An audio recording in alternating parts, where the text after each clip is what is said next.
পরকীয়া জীবনে প্রেম ভালোবাসা নেই, তবুও আমি পরকীয়ার বই পড়ছি।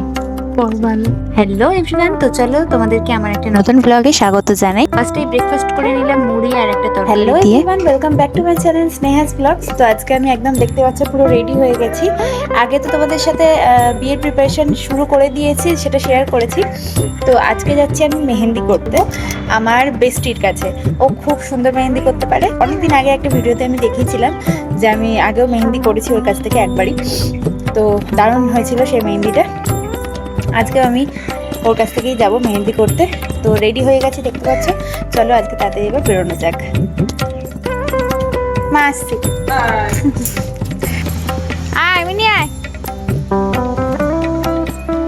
চলো, তো বাড়ি থেকে তো বেরিয়ে পড়লাম আর রাস্তায় দেখা হলো মিনির সাথে। তো ওর সাথে একটু আদর খেলা করে নিলাম রাস্তায়। একবারে বাসে করে অটো থেকে নেমে যাচ্ছি মেঘার বাড়িতে। যেতে না যেতেই আন্টি আর মেঘা আমাকে ধরিয়ে দিল এক প্লেট চাউমিন। আমি ওকে ভিডিও করে দিতে বলেছি আর এরকম জুম করে আমার খাবার মজা নিচ্ছিল। তো যাই হোক, যে কাজের জন্য গেছি তোমাদেরকে তো ফার্স্টেই জানিয়ে দিয়েছি, আমি মেহেন্দি করতে গেছি। ও খুব সুন্দর মেহেন্দি করে, মানে বলতে পারো কোনো কোর্স না করে এর থেকে ভালো মেহেন্দি করা কারোর থেকে ডিসার্ভ করি না আমি। আউটস্ট্যান্ডিং হয়েছিল আজকের মেহেন্দিটা আর তোমাদেরকে লুকটাও শেয়ার করছি। তোমরা জানিও অবশ্যই কমেন্টে যে কেমন লাগছে আমার মেহেন্দিটা।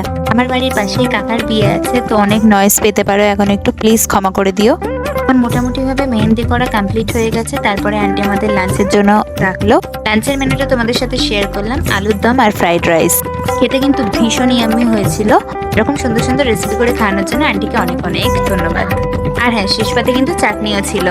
তারপরে যেটুকু মেহেন্দি করা বাকি ছিল সেটুকুও কমপ্লিট করে নিলাম। আর তারপর আমার বেস্টিকে টাটা করে বাড়ি চলে এলাম। আর এসে আবার এই মিনির পাগলামি শুরু করে দিল। ব্লগটা ভালো লাগলে প্লিজ লাইক কমেন্ট শেয়ার করে দিও।